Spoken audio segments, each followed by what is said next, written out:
सभी को नमस्ते। जय हिंद, वंदे मातरम। आज 23 फरवरी है और 23 फरवरी को भारत के एक गुमनाम योद्धा की जयंती है, जिन्हें हम सरदार अजीत सिंह के नाम से जानते हैं। जो सरदार अजीत सिंह थे, भारत के एक महान क्रांतिकारी और देशभक्त हुए हैं। जब 1907 में उन्हें पता चलता है कि अंग्रेजों ने भारतीय किसानों पर अत्याचार करने के लिए बहुत भयंकर कर लगा दिए हैं, तो उसका विरोध करते हुए सरदार अजीत सिंह ने किसानों के साथ अनेक जनसभाओं को संबोधित किया और अंग्रेजों के खिलाफ बिगुल बजा दिया।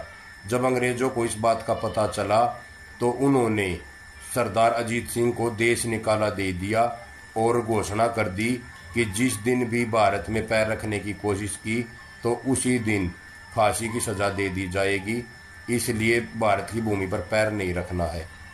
तो जब सरदार अजीत सिंह को इस बात का पता चलता है तो वो अपनी पत्नी और परिवार से मिलने जाते हैं और अपनी पत्नी से कहते हैं, जिनके साथ कुछ दिन पूर्व ही उनकी शादी हुई थी, तो कहते हैं कि देश आज़ाद कराने के बाद ही अब मैं भारत में लौटूंगा, तब तक भारत में नहीं आऊँगा जब तक देश आज़ाद नहीं होगा। देश की आज़ादी के लिए बाहर रहकर ही कार्य करूँगा। उनकी पत्नी थी अरनाम कौर। उन्होंने भी एक तपस्विनी के रूप में 40 वर्ष तक उनकी प्रतीक्षा की और एकांत में जीवन जिया। तो जो सरदार अजीत सिंह थे, बाहर विदेश में रहकर भारतीय युवाओं को प्रेरित करते रहे देश की आज़ादी के लिए। और जब पता चलता है कि 15 अगस्त 1947 को भारत आज़ाद होने वाला है, तो वे वापस भारत लौट आते हैं।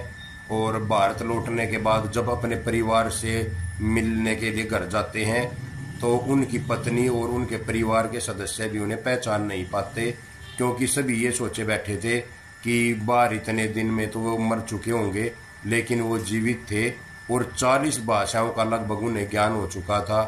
और जब रात को वे रेडियो पर खबर सुनते हैं कि देश आज़ाद होने से पहले भारत के 2 टुकड़े कर दिए जाते हैं, जिसका एक का नाम पाकिस्तान रख दिया जाता है, उससे उनकी आत्मा को बहुत गहरा धक्का लगता है और उसी सदमे के कारण वे अपने प्राण त्याग देते हैं कि मैंने जिस देश को आज़ाद कराने के लिए अपने पूरे परिवार का त्याग करवाया और खुद भी त्याग किया, 40 वर्ष तक अपने देश में पैर भी नहीं रखे, उसके बंटवारे की जब सुनते हैं तो उनके प्राण निकल जाते हैं। भाई, जिस देश से मैंने इतना प्यार किया है, तो ये कैसे कुछ लोगों ने सियासत करके और देश के टुकड़े कर दिए।